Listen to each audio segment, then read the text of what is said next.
In the last year, Ohio's education system has seen shifts in power like nothing before. However, despite lawsuits and restraining orders, the overhaul of Ohio's education board has begun.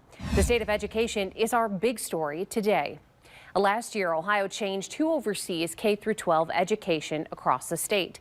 Lawmakers stripped the State Board of Education of most of its powers and turned the responsibilities over to the governor. 13 Action News reporter Josh Group had a chance to sit down with Governor Mike DeWine to talk about the ongoing transition. Josh? And Tina, previously the state school board was the one in charge of overseeing things like curriculum, academic standards, and school performances. It's a body made up of appointed and elected officials, but now education oversight falls under a new department that answers directly to the governor. I asked for his thoughts on the move. How has that transition been, and do you think that that is ultimately going to be a positive move here once we look back years from now at what happened this year?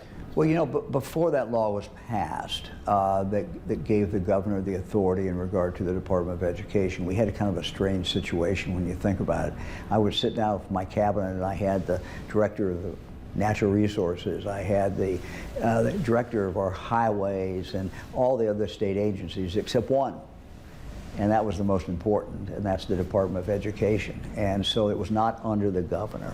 I think what this does is it holds the governor accountable, holds me accountable. What the State Department of Education really does is helps local school districts. And if they're not getting the help, you know, they know who to call, and that's the governor. And they can complain to the governor. The way it was before, I think it was, the power was just, it wasn't one person they could go to and say, look, you're accountable for this.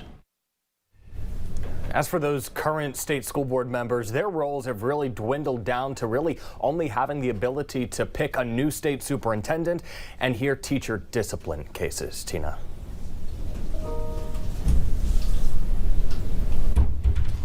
And Josh, as we talk about those state school board members, they sued the governor last year to try to stop this whole thing that we've been talking about. So what's the latest on that lawsuit? Yeah, eventually a group of parents ended up taking over the lawsuit. They believe that the Constitution, or the overhaul here, is unconstitutional. And they got a win whenever a judge told the state that it couldn't start the transition. But then at a later ruling, another judge said more harm would come from pausing the transition and allowed it to go forward ultimately. As the suit plays out in court, that legal process is still ongoing. Tina.